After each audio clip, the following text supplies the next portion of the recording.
Hello, everyone. Welcome back to another back to school interview each Wednesday at noon EST. During the month of August, we'll be posting a new interview, so make sure you subscribe to our YouTube channel and follow us on social media at KFG Jazz. Today, we are super fortunate because we have the incredible Kal Ferretti, who is a junior at the New School studying jazz performance on trumpet. So we're super excited to have her here today with us. So welcome, Kal. Tell us a little bit more about yourself and what you've been up to lately, where you've been playing. Tell us everything. Thank you so much for having me, Olivia. I am so excited to be a part of this. KFC is so inspiring to me. And all that you do is just, it's amazing. So thank you for having me. Pretty much kind of sums it up. I'm a junior, studying at the New School right now. Lately I've just been like practicing. I recently just played with Olivia's amazing band in June at South, which was an amazing experience as always. Been playing with a few different bands. I have a band leader show coming up this week, which I'm really excited for. I'm super nervous, but it's my first time like leading a band, and I'm very excited for that. Going out of town for a few things. I'm attending the Hudson Jazz Workshop this summer in August, which I'm really excited for. I just attended the International Schools of Jazz Conference, which was a really great experience, getting to meet people from all different schools around the world. I did that. But yeah, mostly just been like practicing and, tying up all the loose ends in my playing that I really want to have down, to start the semester off fresh. But yeah, that's all I've got to say so far, I guess. So awesome. I'm so happy to hear that you've been playing and that you're doing a band leader gig coming up. That's super exciting. We'd love to see it. And that you've also been doing all of these summer workshops and conferences. So you are a unique person. I think you're one of the first people that we've talked to on our little interview series that has done all these summer programs and conferences. So do you have any advice for students that, may be interested in applying to some of these workshops, whether it's the audition process, just any tips that you have for preparing for that and how you could encourage other people to do the same? Yeah, I mean, of course, like, you end up doing how many, like one or two or three, but like, I probably applied to like double or triple the amount. So it's like, don't limit yourself in terms of like things that you apply to, like apply to things that like maybe they're out of your comfort zone or like range, or don't think you're gonna get in, like always apply to things because it can never hurt, like I didn't get into like half the things I applied to, but like, so what, what matters is that, you're actively trying to put yourself out there. And it's also really important to remember that for a lot of these programs, like they usually want the same things from you. They want like videos of you playing live or like studio recordings. And, I'm fortunate enough to go to a school where all of our performances are recorded for us. And we have access to recording studios whenever we need, or recording equipment rather. So just having all those resources together and like actively always thinking ahead, like, okay, if I'm doing this recording at school, maybe I can use this later on for one of those applications for a summer program. And then also just like getting the most out of those programs when you're at them. Usually there's just amazing faculty at all those programs. And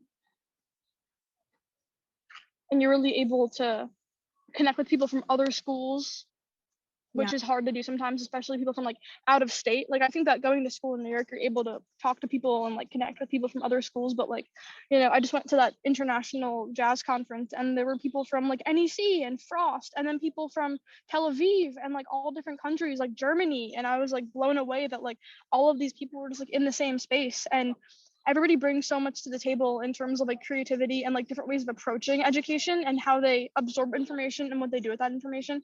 So it's just always really great to talk to people from other perspectives, and that really just helps you get motivated again, and find things to shed. Because I think that over the summer, when you're not in school, like it can be hard to motivate yourself unless you're doing like lessons or like master classes regularly. So like that's another reason why I really like doing programs like that, because they keep you motivated and they keep you wanting to practice stuff. So yeah. Yeah, so one of the first things you mentioned It wasn't like she was sick and then was, you know, applying to so many programs and then maybe not having the guarantee that you'll get in. and it can be really discouraging to apply and put in so much work and effort and have that feeling of, oh, I didn't get in, so I don't know what to do now, and maybe I'm not good enough, and blah, blah, blah. So, what are some things that you've done that kind of help you overcome um, that news of, oh, I didn't get in, but I'm going to keep trying, I'm going to keep applying? How do you stay in that mindset of staying positive even when you're maybe handed some news that you didn't want to get? That's like a really great question because like in high school, I applied to like all of those programs, like SJA. There's so many. I applied to like everything pretty much, and I didn't get into one single thing until I got to college. And then like I think that this is actually the first year I've really ever done like a summer jazz program. I've never really had that opportunity. Um, and to be like doing two, I'm like so grateful for. And like I was so thankful that my costs were like covered for the jazz conference, and I got a really great scholarship for the Hudson Jazz Workshop as well.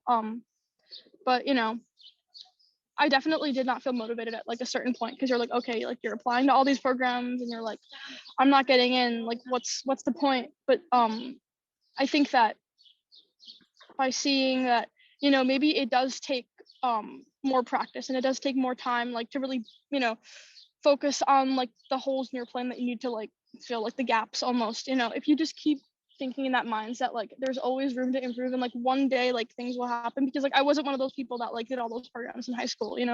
But if you have patience and you just kind of let things fall into place, they do fall into place. That's I don't know if that helps, but that's kind of where my mind was at with that. absolutely. And I also find too that like it's really easy to slip into the mindset of, oh, I'm not good enough, I'm not capable, I can't do it. It's so easy. And we all do that, but it's also helpful, I've found too, to kind of view it as adding fuel to the fire of, oh, I didn't get in, so I'm gonna work harder and I'm gonna work stronger and smarter so Absolutely. I can make that goal. And, I think setting goals is also really important for that too, which I think is Oh really yeah. Yeah, we also get into this like mindset of like comparing ourselves to others that are like the same age as us, and we're like, oh, like this person's like my age and like they're doing so much more than I am, and like that can also really be like damaging to like your progression and like the overall like progress that you make in this music as well. Because like if you get stuck comparing yourself, which like of course I've probably done that, I absolutely have. Like we're all on our own paths, and like it may take you just longer to find your way on that path, but there's nothing wrong with that. And like comparing yourself is definitely a real thing, but of course social media plays into that. But if you stay away from that stuff and focus on like creating art rather than like content. yeah, I think I don't know. that's such good advice too. And it's so easy to do that too when you're, a student of this music and you are constantly surrounded by people that are so talented and so great. And I think too, Yeah. when you do surround yourself with people that are better than you tend to want to practice harder, and you just start to grow faster as a musician when you're around those people that kind of push you, which is really Yeah. too. So, could you talk about, your school experience and maybe what advice you have for students that are kind of going through this similar thing of, it's easy to compare yourself to others, but, how do you kind of think about that as a music student, as you're surrounded by talented people and also trying to achieve your own personal goals? How do you navigate that as a music student? I would say that my first year of school was like definitely, I have like a very unique experience because I started school fully online. So like I didn't know who anybody was like the whole first year of college, which like kind of um how do I put this? Like it gave me like a wrong interpretation of what like the school was actually like. So like once I actually got to school, like my second year, like being in person, like I just felt like I was a freshman all over again, because like I didn't know who anybody was. And everybody is so great at that school. There's a lot of people, and they all work really hard. But when I first got there, like the thing about the new school that I'll say is that there isn't a ton of trumpet players in terms of like the ratio of like how many rhythm section players there are. So like there definitely are more opportunities for trumpet players. So like there isn't as much like comparing, but I mean there definitely is some like competition between like a few people, like the few like serious people that are like kind and nice and that actually care about the music. not about like showing off and being like, oh, I'm the best. There are some really great serious people that we all are striving for the same things. So it's really great, like healthy competition like that. Yeah. But there aren't just a ton of horn players in general, so there isn't really that much competition, I would say, like in terms of like, oh, like gunning for like spots in ensembles and stuff. Because sometimes you're like the only horn player in ensembles, or like there's 2 horn players maximum. Yeah. So like, there isn't like a ton of competition like that. But there is like an energy sometimes like competing for gigs, because the new school kind of does give us a lot of outside of school opportunities. So there is sometimes like, the feeling like that, but that's really about it. It's not really a competitive school in that sense. There are definitely like a few like people that foster that type of energy, but it's not the whole school, which is good. So I feel like every place has those few people, and we just have to all keep that make everything awful. Yeah, we just all have to keep our heads on and just focus on what we're doing, because we can't always control, well, we can't control what others are doing, but we can control how we respond as individuals and as people and musicians. So any final words of wisdom for any music student, whether you're in middle school, high school, an adult playing music, a longtime learner, any advice for students of music? What would you say to those people? Play what you want to play. Learn things that interest you. Don't try to play a certain way because you feel it's expected of you.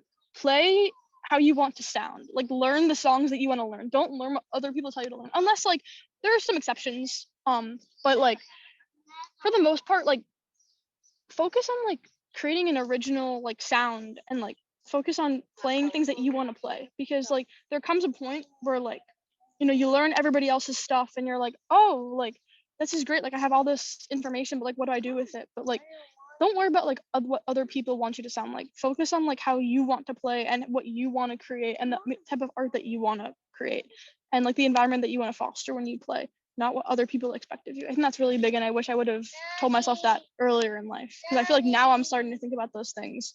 It's never too late, but I wish I would have thought on that path earlier. Absolutely. And yeah, so we are just about out of time. So if you want to connect with Kal, and if you have any questions for her or anything, follow her on social media. I believe your handle is at Kal Ferretti. Yes. Amazing. And so you can follow Kal. And if you want to see more of these interview series, just follow us on Key of She Jazz on Instagram, Facebook, Twitter, all the things, and subscribe to our YouTube channel. So before we go, I just have to ask Kal a couple rapid fire questions. They're super fun, non-music related, but just help us get to know you a little better. So, love it. I love it. Would you rather skydive or deep sea dive? Deep sea dive. Deep dive. Okay. Would you rather have a mustache or a beard? I feel like a mustache. Mustache. Okay. What was your favorite childhood TV show? Do you know the show Oswald? I do not. It's like about like an octopus. I just always think about that one for some reason. I don't know. I just think about it a lot. Love that. Sour Patch Kids or Swedish Fish? Definitely Swedish Fish. And finally, if you could take one thing with you on a deserted island, what would it be? My trumpet. Trumpet. There you go, folks. So thank you so much, Kal. This was so much fun. Enjoy the rest of your day in this beautiful park that you are at in the city. And thank you so much for joining us, everyone. And we'll see you next time. Bye, everyone. Yes, thank you.